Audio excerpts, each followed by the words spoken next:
Ukimwona fundi ujenzi yupo site anakunywa soda, wewe mwache tu anywe soda. Ile kazi ngumu, mafundi kujenga wanaelewa. Kazi kutwa nzima umesimama mwanangu. Fundi ujenzi anajenga nyumba nzuri sana, afu mwenyewe analala nje. Analala nje kivipi? Unakuta fundi ujenzi kapewa site mwanangu, afu pale site kuna wizi vibaya.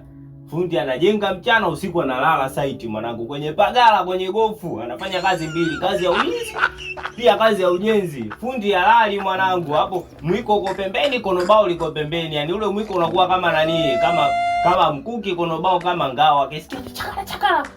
Kuna wezi wabaya, mtu anabandika tailizi, mwizi anakuja kubandua. Fundi ujenzi anapambana nao, analala site. Alafu unakuja kuniletea zao. Mafundi ujenzi wanapambana, mchana wanapiga kazi, usiku hawalali, wanalinda. Sasa sikwambii wewe fundi ujenzi kalala site mwanangu, afu ile site ile pagala sehemu ambao wanafanyia mkutano wa chawi. Wewe ungekuwa wewe laini, mtoto wa mama laini utalala kwenye nyumba kama wewe. Lakini fundi ujenzi anapambana.